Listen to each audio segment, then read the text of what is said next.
In 1992, gamers were introduced to a new character in the Mario universe known as Wario. The main antagonist in Super Mario Land 2 6 golden coins on the Game Boy, he would later get his own game in the sequel, Wario Land, Super Mario Land 3 in 1994. And since then, the character has received numerous games and spin-offs. In 2002, Nintendo revealed the first 3D Wario game that was being worked on called Wario World. However, it wasn't Nintendo developing the title, but rather Treasure, the team behind Ikaruga, Gunstar Heroes, and Sin and Punishment. So, is Wario World worthy of bringing the character to the 3D space? Or is it best saving your hard-earned gold? Let's find out.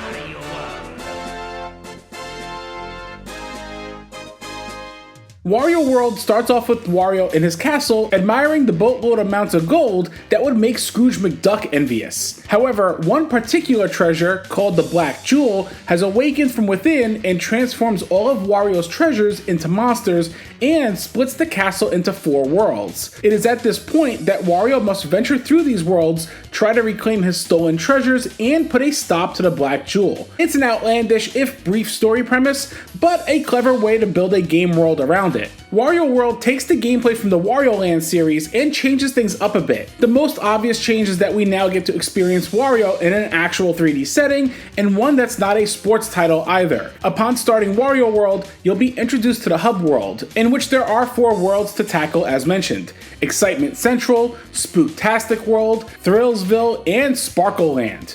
Each world has 3 stages, 2 of which are actual platforming stages, and the last one being the world's boss. In the Wario Land games, the mechanics evolved from being able to take damage, or taking damage but then not being able to die. Wario World ditches the whole take damage to take a different form to a more traditional health bar. Being in full 3D this time around, you'll find that the controls are highly responsive and simple, being relegated to only 4 main buttons on the controller: the A, B, L, and R triggers.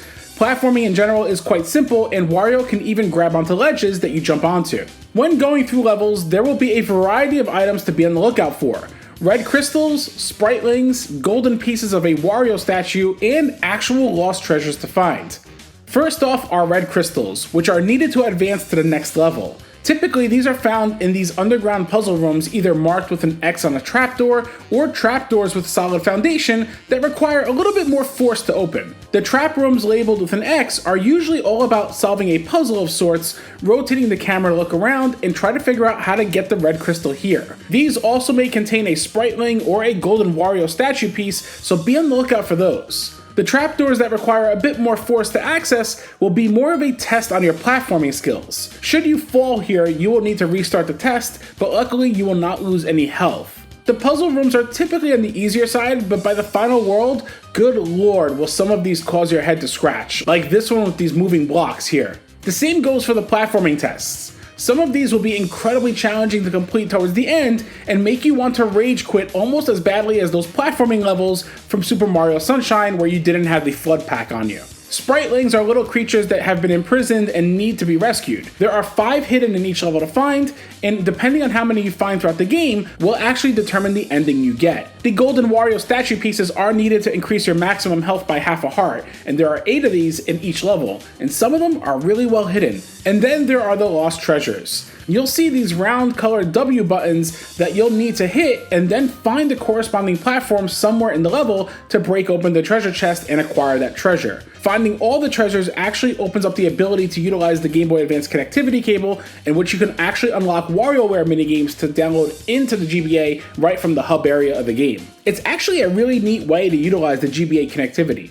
Now, Wario World isn't solely about platforming, as it does have a focus on combat this time around as well. Facing off against enemies, you can pummel smaller enemies into oblivion, while somewhat larger enemies you will need to beat down to stun them, then pick them up to finish them off. Here is where you can either hold down the B button to charge up your throw and launch them, or you can rotate the analog stick to spin foes around like crazy, and once the momentum starts, you can stop rotating the analog stick and control Wario's movement while he auto spins them and then launches them. This is handy when swarmed by enemies and need to take some out quickly. Additionally, jumping in the air when grabbing an enemy and pressing the R trigger will let you pile drive them down into the ground and cause some serious damage to not only that foe, but to the foes nearby. When enemies are defeated, they will drop coins that can be collected. Holding down the L trigger, Wario can suck up coins akin to Kirby, and this is the best method to try ensuring you get as many coins as possible before they disappear. And let me tell you, they disappear pretty quickly. So, what are the coins used for? Well, there are garlic vendors throughout the levels that can provide you health when you're in a pinch. They will start off at a low cost, and they get more expensive each time you purchase one garlic, as well as getting more expensive the farther in the game you get.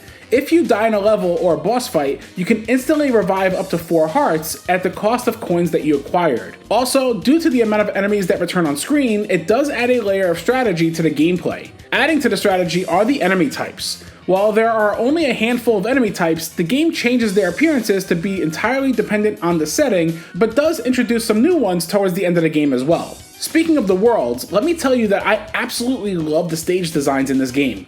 Every level has its own style and setting and is an absolute joy to explore. Each level will take you between 20 to 40 minutes to complete, and I mean complete, not just run through the level quickly. And even if you run through the level quickly, you'll still need X amount of red crystals to advance to the boss at the end of the level. They get more intricate as you keep advancing, and the game does an excellent job scaling the difficulty of locations gradually as you keep moving forward. Whether exploring the lush forest of Excitement Central, to exploring the carnival stage of Thrillsville, to running through the graveyards of Spooktastic World, each area is quite memorable.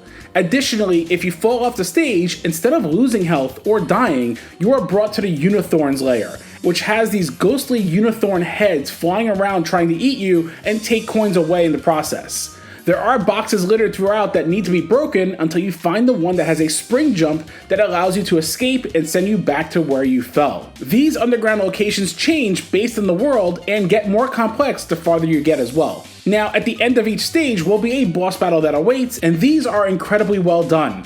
Each boss fight feels very unique, between the designs of the bosses themselves, to the environment you battle them on, to the overall tactics required to defeat them. Some of these are truly memorable, like this fight with a brawling cow in a volcano, to this really terrifying baby doll. Treasure has always made a focus on boss battles throughout their games, and they put that on full display here as well.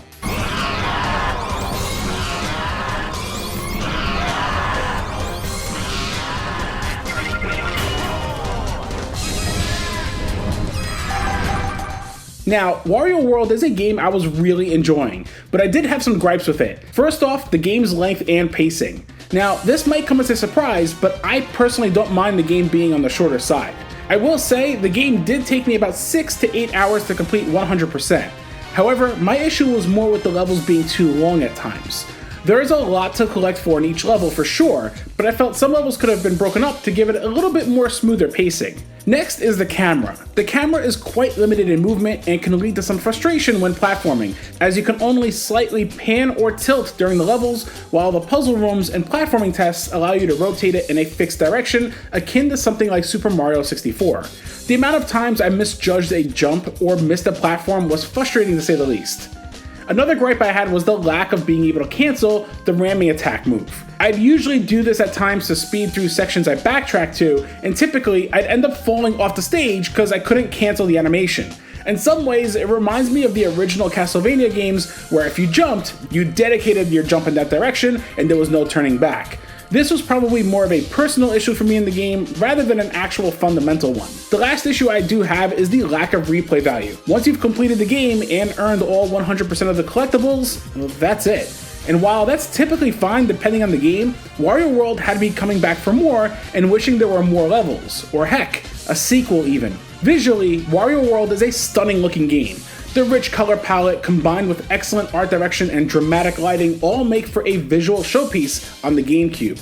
If that wasn't enough, the game does run at 60 frames locked 99% of the time. I say 99% because this one particular boss fight here brought down the frame rate at times, and it could be due to the heat effects on display here taxing the GPU. The character models look great and Wario animates quite well.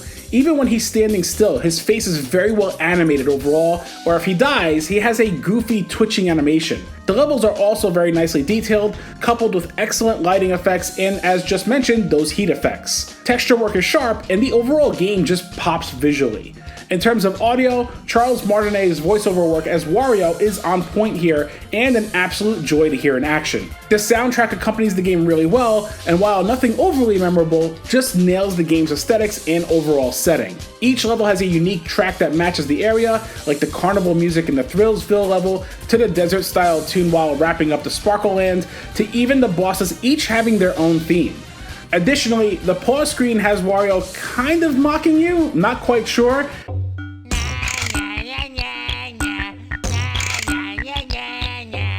But here's a little fun fact. If you keep the pause menu open for 50 minutes, 50, Wario will actually apologize to you.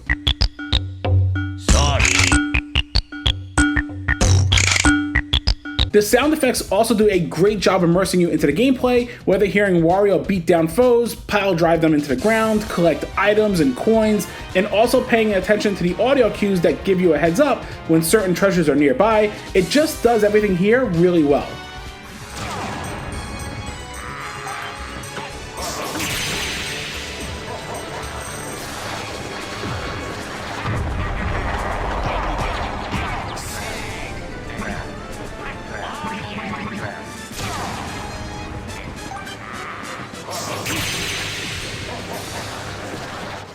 Wario World is, without question, a hidden gem on the GameCube. The game never quite got the spotlight it deserved, being Wario's first and only, as of today, 3D platformer. Sure, it has some gripes that hold it back from being outstanding, but they were gripes that easily could have been ironed out in a sequel, should that have happened. Between its vibrant visuals, smooth frame rate, and great gameplay, Wario World is another GameCube exclusive that truly deserves to be experienced. It's a short game, sure, but it's all killer, no filler.